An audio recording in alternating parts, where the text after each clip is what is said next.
Hi, my name is Christina Gardner-McCune, and I'm a professor at the University of Florida in the Computer Science Department. And part of my research focuses on teaching students like you about artificial intelligence. So today I want to share with you one of my new favorite books that's called Artificial Intelligence and Me.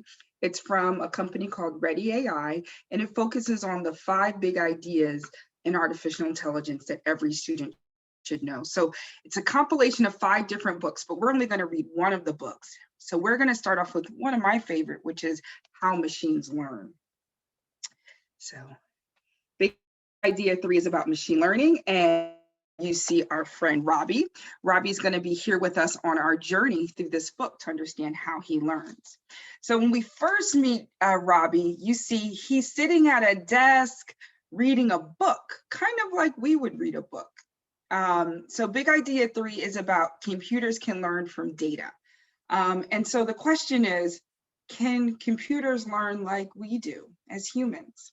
So let's see. So let's start off with a very fundamental question, which is, what is data? And if you see, this young girl here has her hands on a pie chart and a graph, and there's an apple above her head. So what is data? Data is information. Data is all around us. And so information is like things that describe other things. So you might describe me, the information about me as maybe a person who has glasses on or a pair of earrings, right? And so information is all around us. And it describes the world that we live in.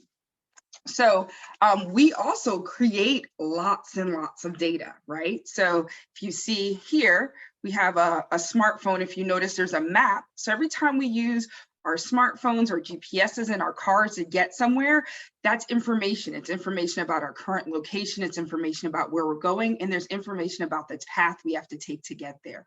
Or every time we use phone to send a message or to do FaceTime with our family, or to find that favorite YouTube video or YouTube Kids video that we watch. That's all information that we're generating. What do we like? What are we watching? How long did we watch it? So we're creating information every day. So let's look at Robbie again. All right, so let's see what's going on with Robbie. So let's see what's in his head, right? So he has like an icon for a picture. He has like a sound wave. He has one of those those graphs again, those line graphs. He has a pie chart, and he has an icon for a video. And then we see that all kind of swizzling down into his brain into ones and zeros, right? Well, maybe I said his brain, but maybe it's just his head, right? Okay, and so ones and zeros are binary. So that's how computers store information, is in a series of ones and zeros. We encode all the information that we produce into ones and zeros for a computer to understand it and to process it. Okay, so it says that, but what does a computer do with all that data? To understand that, we need to first understand how we learn, and then we can maybe learn how Robbie learns. So I want you to meet one of my new friends. What you see is probably a dog, and this dog's name is Cream. So you guys took a look at Cream for me, all right? We're gonna play a little bit of a game. All right, so Cream goes to the dog park. Can you guys see? Okay, now that you saw Cream once, can you pick out Cream from all the other dogs in this dog park? Where is he? Do you see him? Oh, there's Cream right there. He looks a little different. He's in a different position than we first saw him, but we still know it's Cream, right? Right, all right. So did you see how quickly you learned? With one picture of Cream, you could pick out Cream from all the other dogs. So let's go back to Robbie. Remember, I said we have to understand how we learn before we can understand how Robbie learns. So let's go back and let's look at what Robbie's doing. Okay, so if I scoot up really close here, you might be able to see these images. You see, computers can pick out Robbie dogs as well, but they need a lot more pictures. Do you see how many pictures there are? It looks like there's 3 rows and 1, 2, 3, 4, 5, 6, 7, 8, and at least 8 columns. So it's like 24 pictures. And you see those dot, dot, dot, that means way more. They need way more pictures. And so you can see Robbie's kind of inspecting these and looking at these pictures to be able to detect cream. And we only needed 1, but a computer needs lots and lots of images. All right. So let's see. So how did we identify cream, right? So we looked at a picture, and when we were looking at that picture, what were we paying attention to? Can you see? What features helped you tell Cream from all the other dogs? Point them out. Was it his tail, that he had a white tip, or his 4 white legs? Or maybe it was his red collar, or maybe his black ears, or maybe those brown spots above his eyes, his eyebrows. Maybe it was the combination of these different features that helped us identify these combinations of these features help us identify new things, but also be able to identify things that we've seen before when we see them again. So, okay, so now that we kind of been inspecting that, let's play a little bit of a game. All right, so let's learn something that you're not familiar with. And so if you see here, there's 2 boxes. There's 1 box with spring flowers right here. And then there's another box here with summer flowers. And at the very, very top here, we have a new input. And this new input is a pink flower. And so the question is this a spring flower or a summer flower? All right, so let's see. What category might we put it in? Well, if we're paying attention to color or shape, what category would we put it in? Well, color, it kind of looks pink, so maybe it would go into the spring flowers because I see lots of pink in the spring flowers. But if I look at shape, well, I kind of see the same shape in both spring and summer flowers. So I'm really not quite sure where to put it.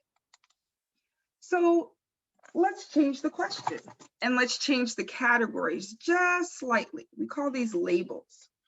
So what if I change the labels to the labels you see below? Not orange flowers and orange flowers. Is that more helpful? I think so, right? We know that our flower is pink, so we can put it in the not orange pile right here, a category here. All right, so the computer is really good at finding patterns in data. It can figure out for itself the summer flowers are orange by just looking at the patterns, right? If I scoot back a little bit, you can see a lot of the orange, the flowers in the summer flowers were orange, whereas the spring flowers had lots and lots of different colors, okay? So the computer resorts the data about the flowers into not orange flowers and orange flowers. And it doesn't know the meaning of the labels, but it can use those features such as shape or color to identify those new things, okay? All right. So this learning that we just did is something that in machine learning is called supervised learning, because we tell AI the correct labels to output for every example to help it learn. And so you can see this young lady right here is teaching Robbie about summer flowers and telling him all this information about what's in a summer flower. So let's look at how supervised learning works. Okay, let's see if I can get close enough so you guys can see. All right, so the computer learns by being shown many sample examples in desired outputs. So you remember that large group of pictures of dogs and those large group of pictures of flowers, right? So that's input data, right? And we've labeled it. So the computer tries to guess the correct output for each input.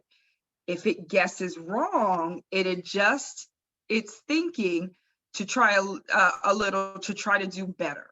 And in the end, after the computer has been trained, it can be shown new inputs and it will do the best job it can to produce an output. Okay, so let's see. So that was supervised learning. All right, so there's 3 different kinds of learning. We're gonna learn all 3 of them today. So here's the second one.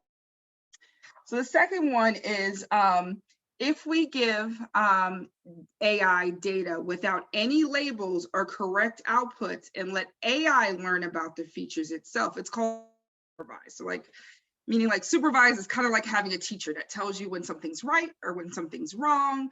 And so you can correct yourself, right? So sometimes our teachers do that with us so we can get better with our homework, right? So unsupervised means that we just kind of get to do whatever we want and the computer can do whatever it wants and it learns what it learns, right? So sometimes when nobody corrects us, we can learn some bad habits, but sometimes we learn some good ones too, right? So this is called unsupervised learning. So let's look at this.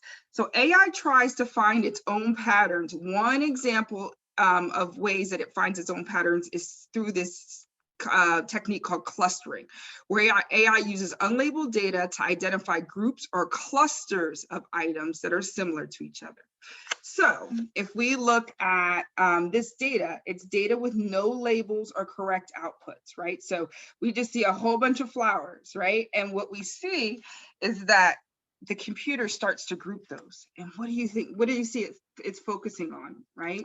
So here we see flowers of all different colors, but their shapes are all with multiple petals, right, that go around it. Or these category here, again, all different colors, but it looks kind of like a tulip, right? It has 3 petals, and then a leaf on the side. And then it does one more category, 2 more categories at the bottom. One that kind of groups kind of flowers that have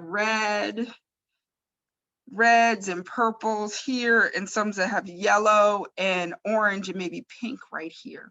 So you see it's paying attention to 2 different things and putting them into groups. All right. So that is unsupervised learning, right? Where it's just kind of looking at them and separating them out based on what kind of patterns you see in them. All right, the last kind, and I don't know if you can see this picture. If you're video game people, this might look a little familiar to you. What do we see? We see Robbie, we see some coins and a little platform here. We see a tunnel or a pipe, and we see a little bit of a, looks like a hole that we can jump through. That doesn't look good. Well, there are many more types of machine learning, but the last one we're going to learn about is called reinforcement learning. And with reinforcement learning, AI tries to get rewards, kind of like when we play a video game. So if you put Robbie in a world like Super Mario Brothers, so this is kind of like a Brothers world, he will learn to collect more coins like these and avoid traps like these, so that way he can get a higher score, right? So that's reinforcement learning, where every time you get more and more points, it encourages you to do better and develop better strategies. So let's just summarize what we learned today, because we're nearing the end of our story here. But machine learning is used in our day-to-day lives. Your phone learns to recognize your face. So have you ever seen your mom or dad open up their phone with their face? So computers can learn that. Netflix or YouTube learns like the kinds of movies or videos that we like to watch or the music we like to listen to. Google learns to translate from English to Chinese or any other language by comparing English text with the same exact translation in Chinese, so that way it can read that Chinese menu if you're traveling. And an AI program learns to compose music that sounds like Bach, and Bach's like a very, very famous classical musician. And so AI can learn that and can imitate it because it's listened to lots and lots of examples of Bach. Or maybe it can listen to lots and lots of examples of our favorite artists and create music that we like. So these are all the ways that AI technology are using machine learning. And can you think of any more? So I'll let you guys kind of think of some. But I also just want to congratulate you, because you have now earned, if you see New badge achieved. It's the Big Idea 3 machine learning badge. Bravo to you. You took a huge step today towards learning about the world of artificial intelligence. And so hopefully we'll be able to join each other again, and you'll learn more about AI, and we'll be able to travel with Robbie. As you see, this is called the AI journey. And it starts off with learn, then it goes to big idea, one, which is perception, which is how computers can see. And then it goes to representation and reasoning, meaning like understanding how AI kind of can play games like chess or checkers, or even the other video games we like to play. Big idea 4 is around about natural interactions between robots and humans. And then big idea, well, I said that one. Oh, we did machine learning. That's the one I skipped. Big idea 4 is about how machines interact with humans. And big idea 5 is about the societal impacts, so the way we can use AI to kind of help our world. So again, thank you for joining me on my journey through Artificial Intelligence and Me by ReadyAI. Hopefully you'll get a chance to read some of the other books and learn the other features of AI. But thank you for allowing me to join you, and I hope you have a great rest of your day. Bye-bye.